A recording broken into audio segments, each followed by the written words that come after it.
കോൺഗ്രസ് മന്ത്രിസഭാ പ്രഖ്യാപനത്തിന് ശേഷം പുതിയ KPCC അധ്യക്ഷനെയും പ്രഖ്യാപിക്കും എന്നുള്ളതാണ്. സണ്ണി ജോസഫിനെയും മന്ത്രിസഭയിൽ ഉൾപ്പെടുത്തുന്നതിനാൽ ആണ് തീരുമാനം. പകരക്കാരനെ കണ്ടെത്താൻ ഹൈക്കമാൻഡ് ഉടൻ ചർച്ചകളിലേക്ക് കടക്കുകയും ചെയ്യും. ബെന്നി ബെഹനാൻ, കൊടിക്കുന്നിൽ സുരേഷ് എന്നിവർക്കാണ് നിലവിൽ സാധ്യത. ഡാൻ കുര്യനുണ്ട് വാർത്തയുടെ വിശദാംശങ്ങളുമായി. ഡാൻ, അതായത് ഇപ്പോൾ തന്നെ മുഖ്യമന്ത്രി ആരെ എന്നത് സംബന്ധിച്ചൊരു കൃത്യമായ തീരുമാനത്തിലേക്ക് എത്തിയിട്ടില്ല. ഒരുപക്ഷെ അവിടെ ഈ ഗ്രൂപ്പുകൾ ഇല്ല എന്ന് പറയുമ്പോൾ പോലും നേതാക്കളുടെ ഒരു അപ്രമാദിത്വവും അങ്ങനെയുള്ള ഒരു ഗ്രൂപ്പിസവും ഒക്കെ ഇപ്പോഴും ഉണ്ടല്ലോ. ഇപ്പോൾ VD സതീശനെ പിന്തുണയ്ക്കുന്നവർ ഉണ്ട്, രമേശ് ചെന്നിത്തലയെ പിന്തുണയ്ക്കുന്നവരുണ്ട്, KC പക്ഷത്തോടൊപ്പം നിൽക്കുന്നവരുണ്ട്. അങ്ങനെയുള്ളവരിൽ നിന്നൊരാളെ മുഖ്യമന്ത്രിയാക്കിയാൽ മറ്റ് മതവിഭാഗങ്ങളിൽപ്പെട്ടവർക്ക് എത്രത്തോളം ഇടമുണ്ട്, ന്യൂനപക്ഷത്തിൽ നിന്ന് എത്ര മന്ത്രിമാരുണ്ടാകും, സംഘടനാ തലത്തിൽ പദവികൾ വഹിക്കുന്നവരിൽ ആരൊക്കെ ഉണ്ടാകും, ഇതെല്ലാം കോൺഗ്രസിനെ സംബന്ധിച്ചിടത്തോളം ഏറെ പ്രധാനപ്പെട്ടതാണ്. അപ്പോൾ ഇവിടെ ഇതാ KPCC അധ്യക്ഷൻ മന്ത്രിസഭയിലേക്ക് എന്ന് തന്നെയാണ് വ്യക്തമാകുന്നത്. അങ്ങനെയെങ്കിൽ അടുത്ത അധ്യക്ഷൻ ആര്, അതുകൂടി എല്ലാം പരിഗണിച്ചുകൊണ്ടുള്ള ഒരു ഫോർമുല അത് മാത്രമായിരിക്കുമോ ഇനി മുന്നിലേക്കുള്ള വഴി? അങ്ങനെ നേതാക്കളെ പറഞ്ഞ് അനുനയിപ്പിച്ച് ഒരു മന്ത്രിസഭാ രൂപീകരണം എന്നതാണോ ഹൈക്കമാൻഡ് ആലോചിക്കുന്നത്? എന്താണ് നമുക്ക് മനസ്സിലാക്കാൻ സാധിക്കുന്നത്?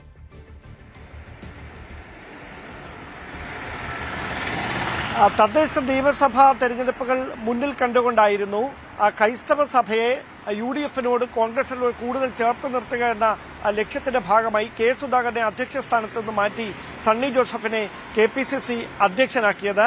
അത് കൃത്യമായി തന്നെ തദ്ദേശ തെരഞ്ഞെടുപ്പിലും നിയമസഭാ തെരഞ്ഞെടുപ്പിലുമൊക്കെ അതിന്റെ ഫലം ലഭിച്ചു, അനുകൂലമായി എന്ന വിലയിരുത്തലാണ് കോൺഗ്രസ് ക്യാമ്പ്. അതുകൊണ്ട് തന്നെയാണ് മുതിർന്ന നേതാവ് കൂടിയായ സണ്ണി ജോസഫിനെ സംസ്ഥാനത്തെ മന്ത്രിസഭയിലെ ഒരു നിർണായക വകുപ്പിൽ അദ്ദേഹത്തിന് ചുമതല നൽകും എന്ന തരത്തിലുള്ള വിവരങ്ങൾ കൂടി പുറത്തുവരുന്നത്. അതിനിടയിലാണ് സണ്ണി ജോസഫ് മന്ത്രിസഭയിലേക്ക് എത്തിയാൽ KPCCയുടെ അധ്യക്ഷ പദവി ആർക്ക് എന്ന ചോദ്യം കൂടി കോൺഗ്രസ് ക്യാമ്പിൽ സജീവമായിരിക്കുന്നത്. മന്ത്രിസഭയിൽ ആരൊക്കെ ഉണ്ടാകുമെന്ന പട്ടിക പുറത്തുവരുന്നതിന് പിന്നാലെ പുതിയ KPCC അധ്യക്ഷനെയും നിയോഗിക്കും ഹൈക്കമാൻഡ് എന്നാണ് നമുക്ക് ലഭിക്കുന്ന സൂചനകൾ. നമുക്കറിയാം 5-ലധികം MPമാർ ഈ നിയമസഭാ തെരഞ്ഞെടുപ്പിൽ മത്സരിച്ച് സംസ്ഥാന മന്ത്രിസഭയിൽ ഇടം പിടിക്കണമെന്ന താല്പര്യമുള്ളവരായിരുന്നു. അതിൽ തന്നെ മുൻപന്തിയിൽ സുധാകരനായിരുന്നു. പക്ഷേ പിന്നീടുണ്ടായ രാഷ്ട്രീയ സാഹചര്യങ്ങൾ ഒരു MPമാർക്കും അവസരം ലഭിക്കാത്ത തരത്തിലേക്ക് എത്തി.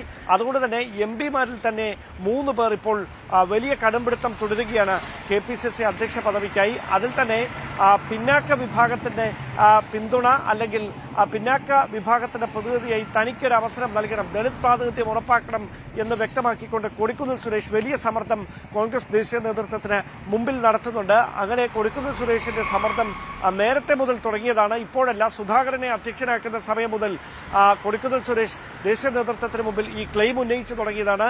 അത് കോൺഗ്രസിൽ ഒരു പുതിയ ചരിത്രമാകുമെന്നാണ് അദ്ദേഹം ദേശീയ നേതൃത്വത്തോട് വ്യക്തമാക്കുന്നത്. അദ്ദേഹത്തെ അനുകൂലിച്ചുകൊണ്ട് പല ദളിത് സംഘടനകളും കോൺഗ്രസിന്റെ ഹൈക്കമാൻഡിനടക്കം പല കത്തുകളും മല്ലികാർജ്ജുന ഖാർഗെയ്ക്ക് ഉൾപ്പെടെ അയച്ചിട്ടുണ്ട് എന്നുള്ള വിവരങ്ങൾ കൂടി പുറത്തു വരുന്നുണ്ട്. അതോടൊപ്പം തന്നെയാണ് ബെന്നി ബെഹനാൻ, പഴയ A ഗ്രൂപ്പിന്റെ പ്രതിനിധിയാണ്, മുതിർന്ന നേതാവാണ് ബെന്നി ബെഹനാൻ. ബെന്നി ബെഹനാന് വേണ്ടിയും ഒരു വിഭാഗം ശക്തമായ വാദമാണ് ഉന്നയിച്ചുകൊണ്ടിരിക്കുന്നത്. ഒരു ക്രൈസ്തവ പ്രാതിനിധ്യം ഉറപ്പാക്കുന്നതിനൊപ്പം മുന്നണിയെ ഒറ്റക്കെട്ടായി നയിക്കുന്നതിൽ കോൺഗ്രസിന് അല്ലെ KPCC അധ്യക്ഷ പദവിയിലേക്ക് ബെന്നി ബെഹനാൻ എത്തിയാൽ അത് വളരെ ഗുണം ചെയ്യുമെന്ന പ്രതീക്ഷയിലാണ് ബെന്നി ബെഹനാന്റെ പേരിന് അവർ മുൻതൂക്കം നൽകുന്ന ഒരു സാഹചര്യം ഉണ്ടായിരിക്കുന്നത്. അതേപോലെ തന്നെ ആന്റോ ആന്റണിയും വലിയ സമ്മർദ്ദം ദേശീയ നേതൃത്വത്തിന് മുമ്പിൽ ചെലുത്തുന്നുണ്ട്. ആന്റോ ആന്റണിക്ക് കപ്പനും ചുണ്ടിനും ഇടയിലാണ് സുധാകരനെ അധ്യക്ഷ സ്ഥാനത്ത് നിന്ന് മാറ്റിയപ്പോൾ KPCC അധ്യക്ഷ പദവി നഷ്ടമായത്. എല്ലാവരും പ്രതീക്ഷിച്ചിരുന്നത് ആന്റോ ആന്റണി KPCC അധ്യക്ഷ പദവിയിലേക്ക് എത്തുമെന്നായിരുന്നു. പക്ഷേ അന്ന് അപ്രതീക്ഷിതമായ രാഷ്ട്രീയ സാഹചര്യങ്ങൾ ആന്റോയുടെ വഴിയടയ്ക്കുകയായിരുന്നു. പത്തനംതിട്ട MP കൂടിയായ ആന്റോ ആന്റണി നിലവിൽ നിയമസഭാ തെരഞ്ഞെടുപ്പിൽ പത്തനംതിട്ടയിൽ ഉണ്ടായിരിക്കുന്ന വലിയ മുന്നേറ്റം കണക്കിലെടുത്തുകൊണ്ട് അതിന് കോർഡിനേറ്റ് ചെയ്തത് തനിക്ക് കൃത്യമായ പരിഗണന പാർട്ടിയിൽ നൽകണമെന്ന ആവശ്യമാണ് മുമ്പോട്ട് വെച്ചിരിക്കുന്നത്. ആന്റോയെ അങ്ങനെ പെട്ടെന്ന് തള്ളിക്കളയാൻ നേതൃത്വത്തിന് കഴിയില്ല. മുതിർന്ന നേതാക്കളുമായൊക്കെ വളരെ അടുത്ത വ്യക്തിബന്ധമുള്ള ആളാണ്. ഉമ്മൻചാണ്ടിയുമായും അത്തരത്തിൽ ബന്ധം കാത്തു സൂക്ഷിച്ചിരുന്ന ആളാണ്. മധ്യ കേരളത്തിൽ നിന്ന് ഉമ്മൻചാണ്ടിക്ക് ശേഷം തലയെടുപ്പുള്ള മുതിർന്ന ഒരു ക്രൈസ്തവ മുഖം കോൺഗ്രസിൽ ഇല്ലാത്ത ഒരു സാഹചര്യമുണ്ട്. ആ വിടവ് നികത്താൻ ആന്റോയെ അധ്യക്ഷ പദവിയിലേക്ക് എത്തിച്ചാൽ ഗുണം ചെയ്യുമെന്ന വിലയിരുത്തലാണ് ഒരു വിഭാഗം നേതാക്കൾ.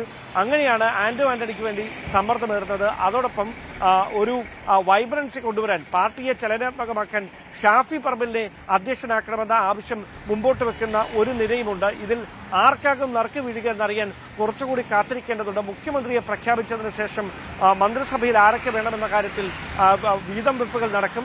അതിനുശേഷം മാത്രമേ KPCCയുടെ അധ്യക്ഷ പദവിയിലേക്ക് ആരെ എന്ന ചോദ്യത്തിന് വ്യക്തമായ ഒരു ഉത്തരം ലഭിക്കുകയുള്ളൂ. എടുത്തു പറയേണ്ട കാര്യം, ഈ നിയമസഭാ തെരഞ്ഞെടുപ്പിൽ മത്സരിച്ച് ജയിച്ച DCC KPCC ഭാരവാഹികളെ ഉൾപ്പെടെ മാറ്റി ആ തൽസ്ഥാനങ്ങളിലേക്ക് സ്ഥാനാർത്ഥി പട്ടികയിൽ ഇടം പിടിക്കാതെ പോയവർ.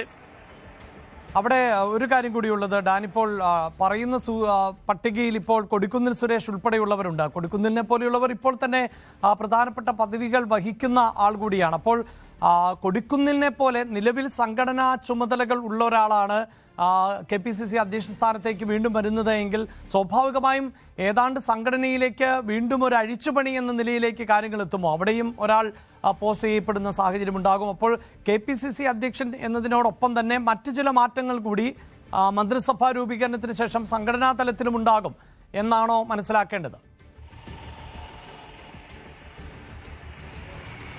ഒരു സമഗ്രമായ അഴിച്ചുപണിക്ക് തന്നെയാണ് സാധ്യത. കാരണം സണ്ണി ജോസഫ് KPCC അധ്യക്ഷനാണ്. അദ്ദേഹം മാറിക്കൊടുക്കുമ്പോൾ KPCC അധ്യക്ഷനായി പുതിയ ആളെ നിയോഗിക്കേണ്ടി വരും. PC വിഷ്ണുനാഥ് A ഗ്രൂപ്പിന്റെ മുതിർന്ന നേതാവാണ്. PC വിഷ്ണുനാഥ് മന്ത്രിസഭയിലേക്ക് എത്തിയാൽ വർക്കിംഗ് പ്രസിഡന്റ് സ്ഥാനത്തേക്ക് മറ്റൊരാളെ പരിഗണിക്കേണ്ടി വരും. അതോടൊപ്പം തന്നെയാണ് AP അനിൽകുമാർ, KC വേണുഗോപാലിന്റെ കേരളത്തിലെ ഏറ്റവും വിശ്വസ്തനായി അറിയപ്പെടുന്ന AP അനിൽകുമാർ മന്ത്രിസഭയിൽ എത്തിയേക്കുമെന്ന കാര്യം ഏറെക്കുറെ ഉറപ്പാണ്. അനിൽകുമാർ കൂടി മന്ത്രിസഭയിലെ ഒരു പ്രധാനപ്പെട്ട വകുപ്പിന്റെ ചുമതലയ്ക്ക് വന്നാൽ KPCC ഭാരവാഹിത്വത്തിൽ നിന്ന് അദ്ദേഹവും ചിലപ്പോൾ മാറുന്ന സാഹചര്യം ഉണ്ടായേക്കാം. അങ്ങനെയാണെങ്കിൽ 2 വർക്കിംഗ് പ്രസിഡന്റുമാരും അധ്യക്ഷനുമടക്കം 3 പേരെ, അത് തന്നെ വലിയൊരു അഴിച്ചുപണിയാണ്.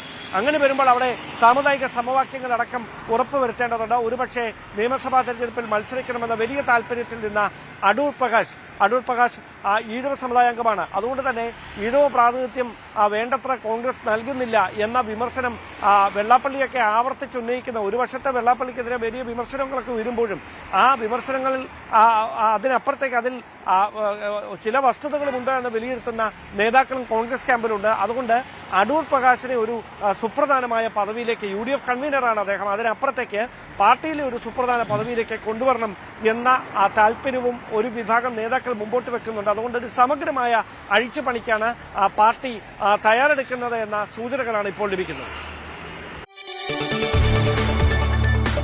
കൂടുതൽ വാർത്തകൾക്ക് News 18 Keralam YouTube channel subscribe ചെയ്യുക.